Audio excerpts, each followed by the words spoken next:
Curious George Apple Harvest by Lynne Polvino.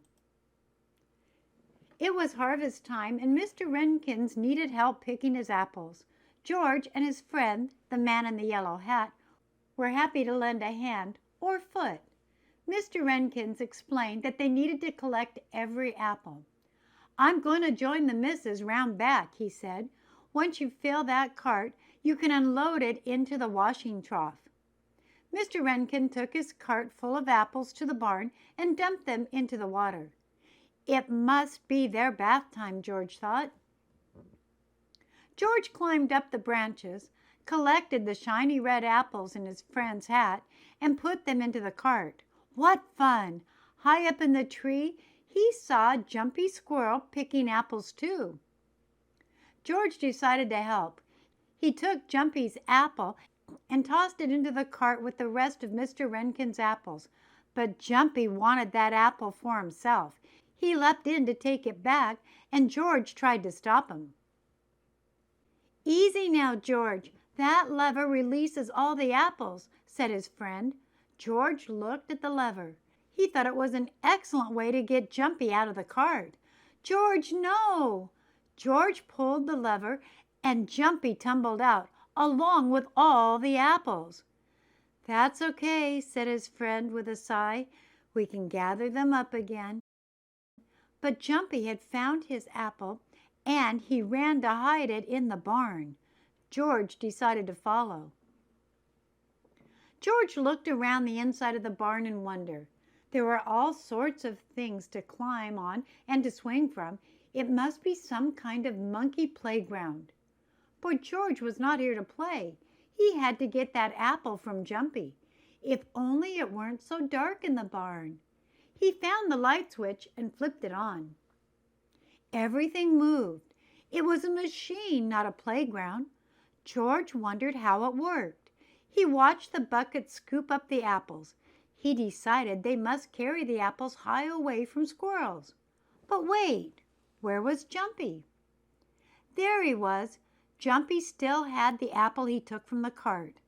George chased Jumpy, grabbed the apple, and threw it back into the bin, high out of reach. Suddenly the machine stopped. George found a button and pushed. The machine started again. This time all of the parts started working, including the moving belt. But when he looked up, he saw all the Wrenkins' beautiful apples being chopped into bits. The chopped up apples dropped into a giant barrel, and a lid was lowered tightly on top of them. Too tightly. Liquid began to pour out of the barrel. What a mess! George had an idea. He ran up and put his mouth under the liquid. It tasted good, a lot like apples, but there was too much of it. Luckily, he saw some empty containers. George scrambled to put the containers on the moving belt fast enough to catch the liquid. Then he looked down at the end of the belt and saw the containers falling onto the floor. Oh! George ran to catch them. Then he needed to stop the machine. Soon he had filled all the containers, but the golden liquid continued to pour out. He looked around for another container and saw a big pair of rubber boots. As the last boot was filled, the liquid stopped pouring out and the machine stopped. Whew! The farmers and George's friend appeared in the doorway. "Well, I'll be," Mr. Wrenkin exclaimed. George froze. The Wrenkins would surely be upset that he ruined all their apples. "George," Mrs. Wrenkin rushed up to him, "you've done a fantastic job. All that cider already pressed and bottled? Thank you." "This is some machine," said the man with the yellow hat. "See, the apples are washed here," Mrs. Wrenkin explained.